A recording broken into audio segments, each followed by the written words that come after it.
Assalamualaikum warahmatullahi wabarakatuh. Selamat datang kawan-kawan semuanya di channel Ngobrol Horor, di mana di channel ini kita akan ngobrolin sesuatu yang horor-horor. Lebih tepatnya Bro Ayung akan bercerita. Nah, masih bersama kami berdua tentunya, ada Biru, ada Bro Ayung di sana, tadi udah disebutkan. Dan sebelum kita menuju ke Bro Ayung, kami mau mengucapkan terlebih dahulu banyak-banyak terima kasih untuk kawan-kawan semuanya yang udah kasih support, udah kasih dukungan dalam bentuk apapun, termasuk kawan-kawan yang udah ngasih super thanks ke Ngobrol Horor. Terima kasih banyak semuanya. Baik, langsung aja Bro Ayung, nggak usah pakai lama, waktu dan tempat dipersilahkan. Barangkali mau menyapa kawan-kawan di rumah terlebih dahulu. Baik, terima kasih Mas Biru. Assalamualaikum warahmatullahi wabarakatuh. Waalaikumsalam. Bismillahirrahmanirrahim. Apa kabar kawan-kawan ngobrol semua? Semoga semua dalam keadaan baik, sehat, dan selalu bahagia tentunya kapanpun dan dimanapun saatnya. Amin. Ada kami, ada ngobrol yang insya Allah akan menemani teman-teman di hari ini ya Pi ya. Iya, betul. Berapa menit ke depan. Semoga masih bisa menghibur, masih tetap bisa menghibur gitu ya Pi ya. Oke, ini ada sebuah cerita dari Mbak Yana Pi, Yuliana namanya. Tapi ini nama samaran. Tolong Mas disamarin bener-bener katanya seperti itu. Baiklah, Mbak Yana. Monggo, ada cerita apa? Jadi Mbak Yana itu mengisahkan kisah pribadinya. Tapi sekarang saya udah jadi diri yang baru Mas. Alhamdulillah. Setelah mengalami kejadian yang ya lama banget lah katanya. Jadi siapa sih Mas orang wanita yang gak pengen bahagia, punya kehidupan yang kayak orang-orang, ya pandangan mata sih yang kita lihat. Bahagia, punya keluarga yang utuh, punya orang tua, punya mertua yang sayang, punya kerabat yang eman, punya anak yang nyenengin begitu ya. Dan kita juga pengen yang mapan, tapi itu semua nggak ada pada diri saya. Nyatanya saya semenjak menikah, yang saya pikir dia orang baik, selalu menampilkan hal yang baik-baik ketika ada di telepon, ketika ketemuan. Nyatanya pas setelah dinikahi, saya dinikahi sih ya, itu ternyata perangainya 180 derajat berbalik, kasar, suka main tangan. Tapi ya gitu namanya hubungan, sampai saya melahirkan satu orang putra. Saya pikir nanti perangainya berubah. Kalau orang kaya mending, kalau orang yang punya jabatan mending. Nyatanya dia ngomong katanya kerja di kantoran, itu juga katanya cuman bisnis-bisnis barang-barang klinik kayak gitu Mas. Dibohongin kayak gitu ya. Akhirnya Itu sering suka main tangan gitu. Itu kan biasanya pemanasan Bro Ayung. oh pemanasan. Iya. Main tangan pemanasan. Konotasinya itu kemana-mana gitu. Oh gitu. Ya, yang seperti itulah, tapi yang nggak enak yang jelas. Kalau emang pemanasan kan enak. Gitu ya. Main tangan ada yang enak, ada yang Ada yang enggak. ngomong apa sih? Yang nggak enak begitu ya. Terus. Kemudian saya orangnya gampang terbuka, terutama sama orang tua saya sendiri. Tapi walaupun awalnya kan nggak mau jadi beban sama mereka, tapi bapak orangnya keras. Akhirnya saya cerita, saya terbuka. Kami pun suami istri gitu sama suami saya. Ya inilah singkat ceritanya, kami pun bubaran gitu. Kami bercerai, dan setelah itu bukannya saya dapat ganti yang bagus, yang jelas saya nggak pengen menikah dulu kayak gitu. Setelah kami bercerai, saya punya anak juga, bapak yang jadi tumpuan hari-hari gitu ya. Itu juga dari kerja-kerja serabutan lah, bapak saya itu malah meninggal. Jadi dia nggak ada sakit parah apalah. Saya pikir orang sehat, namanya tukang apa kan, badannya sering keringetan, badannya juga bagus, sehat bapak. Sering tak malam-malam kalau bapak itu jarang sakit. Tahu-taunya bapak meninggal. Ibu saya yang malah sakit-sakitan. Otomatis saya dari tumpuan keluarga ya Mas. Bingung, anak saya masih bayi, butuh ya susu segala macam. Akhirnya bingung. Kebetulan kata orang saya cantik. Memang cantik Mbak Yana itu. Terus saya sering diajak sama teman perempuan ya, teman yang lain, yuk keluar yuk daripada jenuh. Kamu katanya mau nyari kerjaan, dikenalin sama seseorang, banyak yang suka. Tapi lama-lama anak ini teman saya itu, ya saya nggak bilang dia menjerumuskan saya ya, tapi dari situlah awal mula kehidupan saya itu berbeda dari yang kemarin-kemarin. Jadi dikenalin sama mas-mas, bapak-bapak kayak itu, nemenin ngobrol apa, tahu-taunya ada maunya begitu lebih. oh kamu ternyata kayak gitu. Yang zaman sekarang apa aja kayak gitu. Kamu sama aku termasuk orang yang nggak beruntung dalam pernikahan. Ya kita kan jadi tumpuan keluarga. Saya udah kayak gini udah lama. Nah terus kamu sampai jauh apa enggak? Iya jauh juga enak katanya gitu. Jauh juga yang enak, nggak bakalan ada bekasnya. Yang penting keluarga nggak ada yang tahu. Saya itu mulai menjauh, tapi ketika kebutuhan itu mulai ngepres banget, saya lari ke tempat teman juga. Lagi pula saya udah nggak perawan, udah pernah menikah. Ya itu, sekali waktu saya pernah dibawa sama cowok begitu ya. Nggak tahu dia udah punya istri atau enggak. Ngakunya kan nggak punya istri, Bi. Itu jalan-jalan, nemanin kemana, taunya sampai begitu mas, saya dikasih uang. Saya dikasih uang itu cukup gede zaman itu ya, mungkin 10-an tahun yang lalu Bi, sampai 2 juta Bi, untuk nemenin si mas-mas tadi atau om tadi ya. Terus dia juga kayak orang baik, terus mau nikahin saya sebenarnya nggak mau sampai digituin. Gituin apa mbak? Loh ya nggak ngerti katanya begitu kan. Saya niatnya mau dinikahin, taunya dia cuman ngomong tapi udah punya istri, udah punya anak. Emang modusnya seperti itu. Kecewa lagi ketika saya udah jatuh cinta lah gampangannya. Akhirnya dari situ saya memandang, lah kehidupan ngapain saya pikir pusing. Kalau ada lagi nggak apa-apa wis, yang penting buat hari-hari kayak gitu. Sembari saya nyari pekerjaan yang benar. Tapi yang enggak yang diumbar, maksudnya di lokalisasi saya nggak kayak gitu. Cuman kalau bisa ada telepon dari temen, nih yang temenin kayak gitu. Lama-lama ya hari-hari kayak gitu keteluyan bahasanya Bi. Jadi kebiasaan kayak gitu, dan saya yang milih-milih sebenarnya. Makin kesana makin matang, tapi dalam dunia kayak gitu kadang-kadang kebutuhan nambah. Terus saya kok kayak kalah saing jauh sama teman-teman yang bergelut di daerah di area seperti itu Bi. Mereka kok gampang banget dapat cowok, dapat pelanggan. Saya kalau ngaca, perangasannya saya itu lebih cakep, lebih seksi dari mereka. Tapi kenapa mereka itu pada dapat? Padahal mereka orang-orang baru. Lama-lama kan kayak ada yang membawai mereka gitu loh Bi. Tapi mereka yang dapat bookingan, saya yang enggak.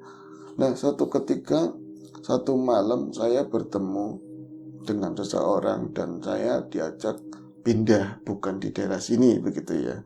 Itu keluar kota, saya nggak mau nyebut kota mana lah. Jakarta wis, saya bilang gitu. Ya taruhlah seperti itu mas.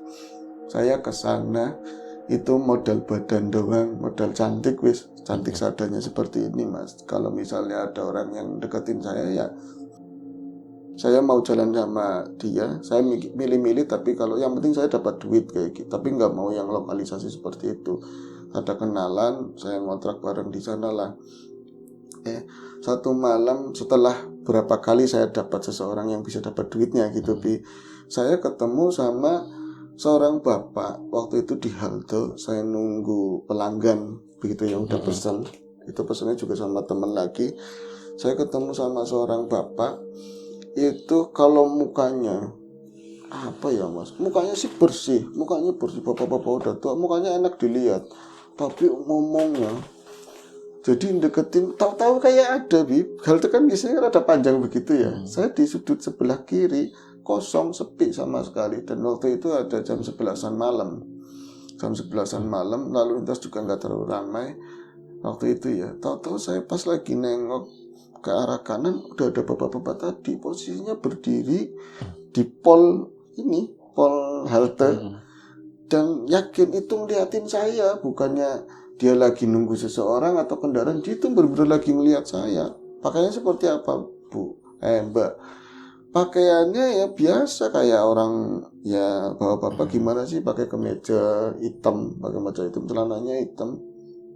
Terus kok ngeliatin ke saya buang ini muka lah ke arah yang lain. Saya nggak curiga dia orang jahat atau apa, orangnya juga bersih gitu, itu kan terang lebih. Tapi saya pas lihat lagi, kok lagi ngeliat saya lagi. Apa jangan-jangan tertarik dengan penampilan saya atau apa? Tahu-tahu orang tersebut daripada nyamperin, saya nyamperin duluan, tak beraniin gitu. Saya nyamperin, maksudnya ke tengah, area tengah gitu ya. Ke area tengah mendekat.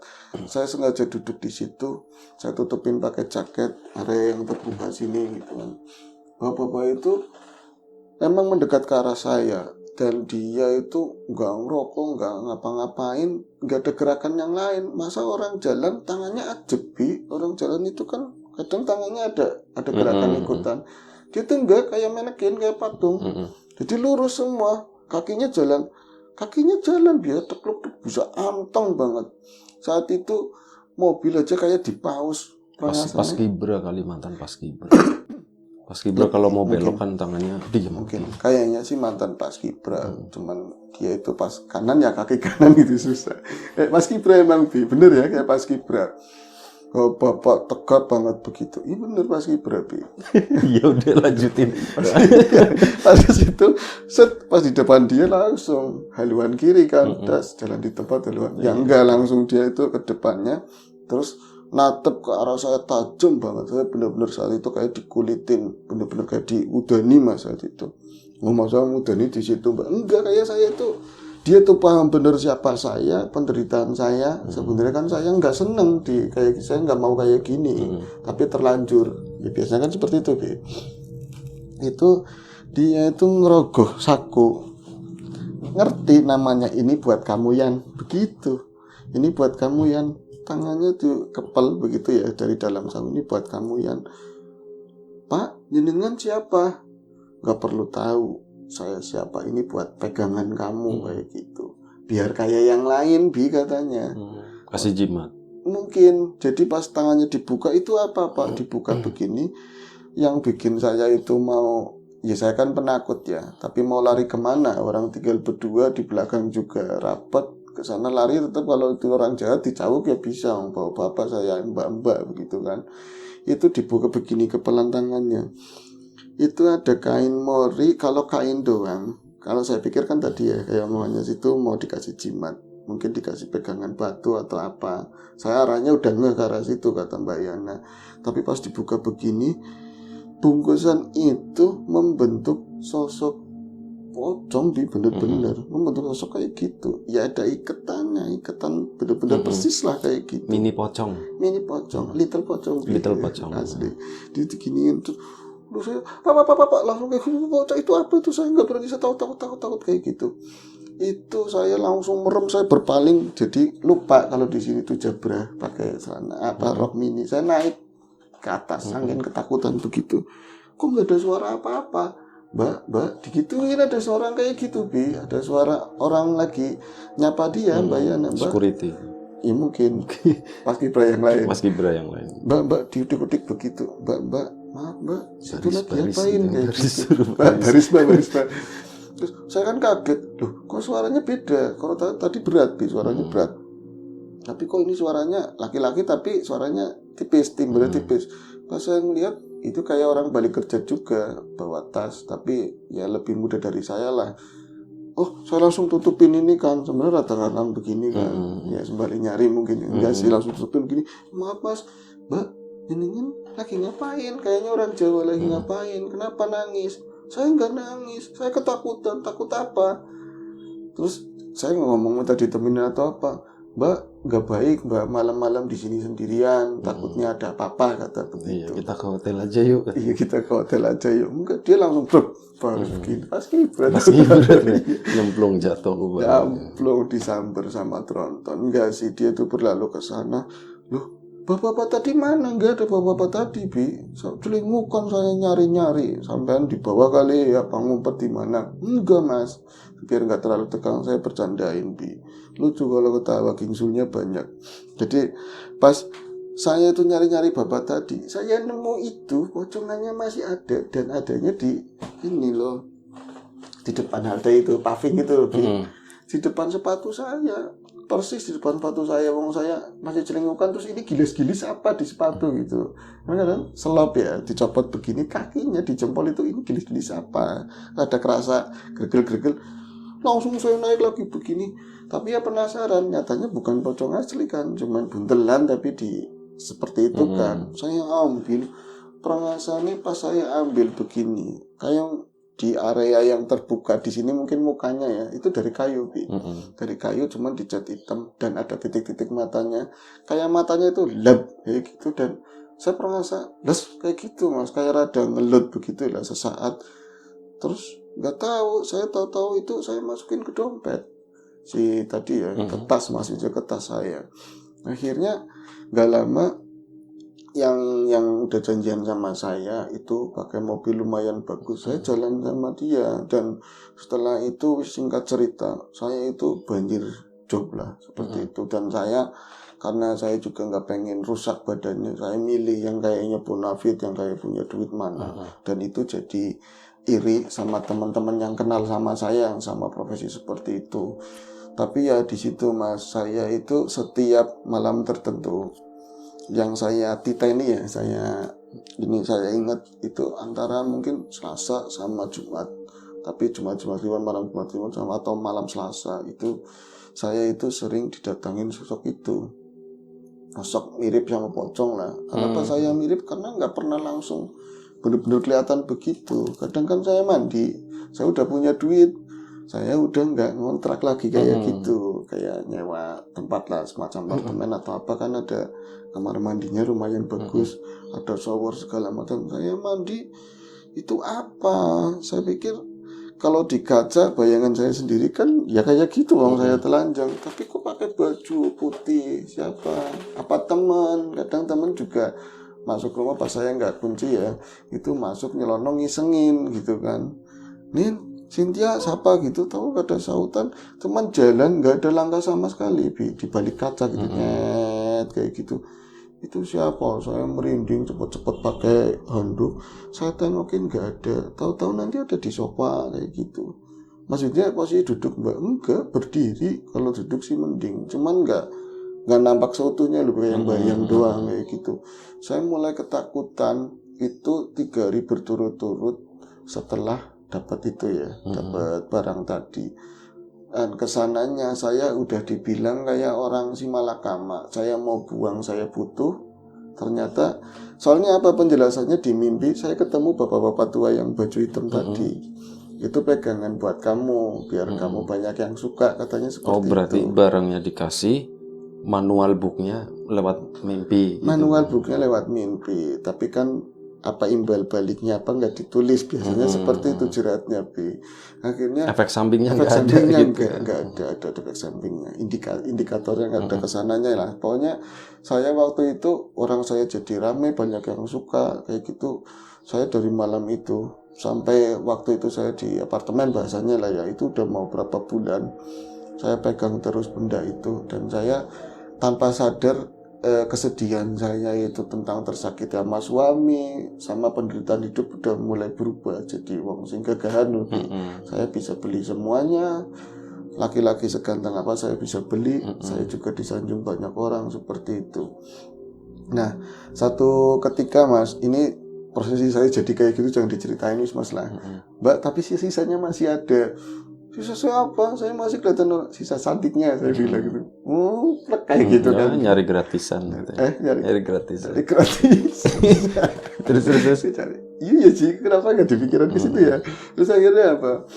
Itu Mas, satu malam saya itu dapat telepon dari kampung. Dapat telepon dari kampung. Jadi memang sakit. Tapi kan orang sakit biasanya ada fase turun benar-benar. Bapaknya tadi udah meninggal.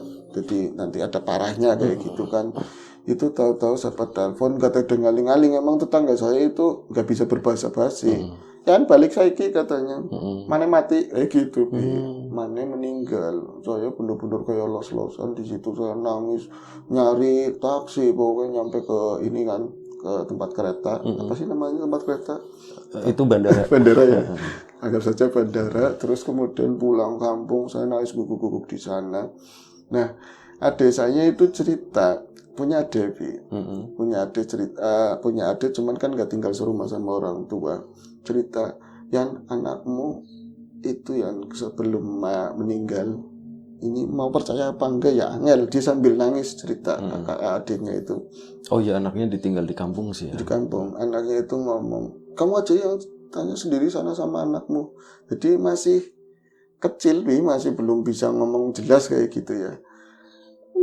Tapi sama saya yang bikin saya sedih, anak saya tuh nggak ngomong saya itu mama, enggak. jadi Mbak Bi ketemunya karena saya emang nggak pernah pulang sama sekali sampai tadinya saya rindu itu lupa dengan hari-hari saya yang gemerlap seperti itulah. Dan saya sendiri saya punya anak itu pas ketika dapat kabar mama meninggal, nyampe kayak gitunya Mas, saya lupa dirinya sampai pulang itu tak peluk-peluk yang nggak mau, tak apain nggak mau, sono katanya mana gitu. Mama boleh, Mbak boleh lendir kan? Enggak. Terus. Standar ya, nggak apa-apa, orang suka percaya. Astagfirullahaladzim. Akhirnya manggilnya Mbak. Saya tuh sakit banget. Iya, salah saya sendiri, saya melupakan dia. Saya cuma ngasih duit terus, tapi saya fotonya aja saya nggak pernah minta loh, sampai segitunya. Saya panggilnya Mbak. Ya udah bukan mama. Akhirnya adik saya yang ngomong, itu Dek, Mbak, kayak gitu. Mbak pengen tahu kamu lihat apa lagi Mbak sebelum meninggal, katanya. Lihat apa? Itu ngomong, orang sekarang kan ngomongnya kan Indonesia tetap, walaupun nggak pernah ke Jakarta, tapi ya kan campur-campur lah kayak gitu, campur-campur ngomongnya. Itu lihat setan, lihat setan, suruh ngomong setan apa nggak bisa. Akhirnya apa? Waktu itu bukan pakai HP, gambar-gambar setan itu punya ada saya, kayak udah disiapin. Jadi ini bukan, berarti Kunti bukan, Tuyul bukan. Pas dibuka lagi gambar pojok, wedi takut, Mbak itu ada itu lagi Mbak meninggal, ada pocongan itu di dekatnya Mbak. Itu ngapain? Kalau sama kamu mungkin nggak mau cerita sih Mbak, tapi kalau sama saya katanya Mbah lagi mau meninggal itu dirubuhin itu, dirubuhin terus mbahnya gini kayak gitu. Orang sampean ada apa? Kamu ada apa enggak? Saya tanya sama adiknya kan. Saya kan pas bikin minum, orang ibu bikin minum aus itu di dalam ada anakmu. Jadi mama langsung kelojotan terus nggak ada kayak gitu. Tutup. Saya mungkin tak hubung-hubungkan sama pegangan saya dan saya cerita kayak gitu. Pertama kali setelah cerita itu ya malamnya setelah orang tahlilan udah banyak lah, udah pada sepi, saya pertama kalinya ngelihat wujud itu dengan sangat jelas. Itu persis di tempat kumbahannya mana itu, tempat guyang, tempat mandinya, tempat mandi, mayat dimandiin di situ. Saya lagi tidur, sebenarnya susah tidur tapi saking kecapeannya dan sedih, mata kan udah berat banget. Saya ngantuk, ada yang manggil, ya anak kayak gitu suaranya. Siap gerak. Kamu siapa? Kenapa nggak ikut jadi paskibra? Itu langsung saya dengeran suara kayak gitu, Mas. Saya itu suara dari mana? Ini nggak familiar, suara ini nggak familiar. Saya nggak pernah dengar. Saya nengok, memang ada saudara, ya suaranya nggak gede begitu. Terus tidur, dimbali-bali tidur. Ada di belakang ini tetangga juga lagi isu-isu. Nih nggak tidur. Padahal saya mengalihkan omongan di sini, tapi kuping kiri tetap jelas. Ya anak. Itu sekitar jam 12:30. Saya nurutin sumber suara tadi sampai buka pintu depan itu nggak ada yang tahu belas. Saya nengok ke arah kanan, bener-bener Mas ada di situ yang namanya hantu seperti itu, jelas banget kayak itu. Dia berdiri pas di kalen-kalenannya itu biar dicowakin pakai pacul di situ. Dan embernya sih gawe jilai, ada ember yang dikasih bunga, kasih duit biasanya kan buat besok disirami. Iya, ember masih di situ. Dia itu berdiri di atas ember, di tengah-tengahnya. Yang namanya hantu ya nggak manjel begitu ya. Di tengah-tengahnya berdiri, tapi setengah muter, jadi goyang di sini. Dia ngomong apa Mbak? Nggak ngomong apa-apa, aja. Padahal tadi itu ngomong ya anak, dan itu nunjukin itu. Apa jangan-jangan suara bapak-bapak yang baju hitam? Yang paskibra itu. Yang paskibra, tapi bukan. Suaranya nggak kayak gitu.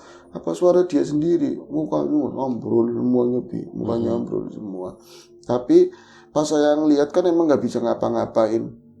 Mukanya itu sebentar jadi sosok tersebut, sebentar mukanya mama saya. Jadi lap ganti kayak gitu loh. Itu saya nangis tapi ya ketakutan, mama tening sampean jadi seperti itu, mama kok jadi seperti itu gara-gara saya. Terus Akhirnya pada bangun. Ini yang tadi itu, yang di Nyuci-nyuci. belakang itu, tahu-tahu hus dia ngeliat. Hus mana Ngeliat lunga. juga. Guyang ke, mau diguyang. Mau disiram. Pakai baskom, mau disiram pakai baskom. Nah kan setelahnya udah mungkin mau jam 3-an, nanya sama ini tadi, Nyi sampai tadi ngeliat. Ya baru katanya, yang lihat katanya. Biasa kayak gitu di kampung sini. Dia nenangin saya katanya seperti itu biasa ya, berarti bukan karena saya gitu. Tapi setelah itu 7 hari selesai, anak tetap nggak bisa manggil mama, susah. Tapi kebutuhan tetap berjalan. Saya harus kembali lagi ke Jakarta sana, dan di sana saya udah mulai mikir, kayak kebuka pikirannya. Ini salah, ini semua salah. Saya pengen berubah, benar-benar kayak gitu. Dan di halte yang sama persis, saya lagi duduk, mungkin persis banget kayak dulu gitu ya, 2 tahun yang silam mungkin ya. Itu duduk di sebelah kiri yang sama, di sana itu saya tanpa sengaja ngelihat seseorang yang mukanya mirip kayak Paskibra yang dulu itu, tapi bajunya putih, beda, bajunya putih. Sama lagi ngeliatin ke arah saya. Ini Paskibra asli. Paskibra asli. Kan bajunya putih. Mungkin sininya pakai bendera enggak ya? Iya, coba tahu tanyain kayak gitu. Saya mendekat. Kali ini saya mendekat dengan gaya Paskibra. Yang gaya mendekat ke sana duduk. Paskibra itu yang baju putih itu datang ke arah Mbak Yana, sama persis. Kamu udah tahu kan akibatnya kayak gitu. Ngomongnya kayak gitu. Suaranya persis kayak yang kakek yang dulu, dan mukanya juga persis.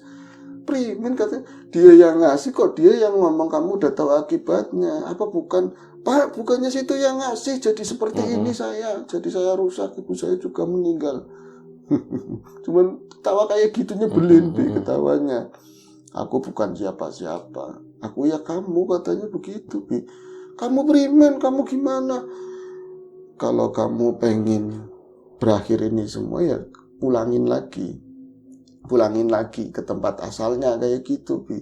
Apanya? Kamu udah ngerti kayak gitu, dan nggak tahu saya itu kayak ada suara jedor kayak orang tabrakan sebelah kiri gitu. Saya nengok ke sana udah nggak ada, tapi ya memang kali itu nggak ada meninggalkan apapun. Cuman saya ngomong balikin. Nah sejak saat itu saya itu kayak dikawengi, diudah-udah sama sosok pocongan.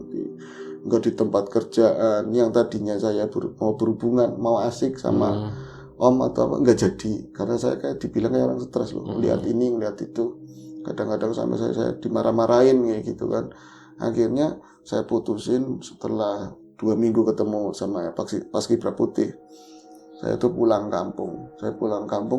Ini pulangin kemana sebenarnya itu, Bi? Terus dapat petunjuk itu dari seorang ustadz, dari seorang ustadz kampung itu. Saya ceritain semua, tapi saya jadi apa, walaupun dia mungkin tahu, saya nggak ngomong saya kerjanya apa gitu kan. Itu tempatnya sampai dapatnya di mana, di halte. Ya pulangin lagi ke situ aja, katanya begitu. Tapi itu simbol, Mbak, sebenarnya kalau menurut saya. Kalau menurut saya tak maknai ya ini salah apa enggak. Bapak-bapak itu ya satunya ya setan yang dalam diri Mbak, yang satunya ya yang baik yang dalam diri Mbak. Balik lagi ya balik ke jadi diri yang lebih baik gitu. Kalau itu masalah itu mah gangguan wis, nanti saya ini bantu doain sama teman-teman katanya, bikin selamatan sekalian mau 40 hari ibunya kayak gitu. Jadi dari saat itu saya udah nggak di kehidupan kayak gitu lagi katanya. Itunya udah hilang. Apanya? Jimatnya udah ditaruh di situ, di halte itu. Oh, di halte balik lagi. Ya buat teman-teman yang melintas mungkin masih ada. Barangkali nemu gitu. Oke. Iya. Udah kelar, Bro Ayu. Ya, sekarang baik. Jualan. Oh, alhamdulillah. Ya, Mbak Yana didoakan semoga lancar, semoga lebih baik lagi ke depannya gitu ya. Masih cakep ya. Oke, baik. Terima kasih Bro Ayung, terima kasih Mbak Yana udah berbagi kisahnya. Kawan-kawan di rumah juga terima kasih banyak. Mohon maaf misal ada sesuatu yang gak berkenan di mata, di hati, di telinga kawan-kawan semuanya, mohon dimaafkan. Doa terbaik dari kami untuk kawan-kawan semuanya. Sampai jumpa di episode selanjutnya Ngobrol Horor. Assalamualaikum warahmatullahi wabarakatuh.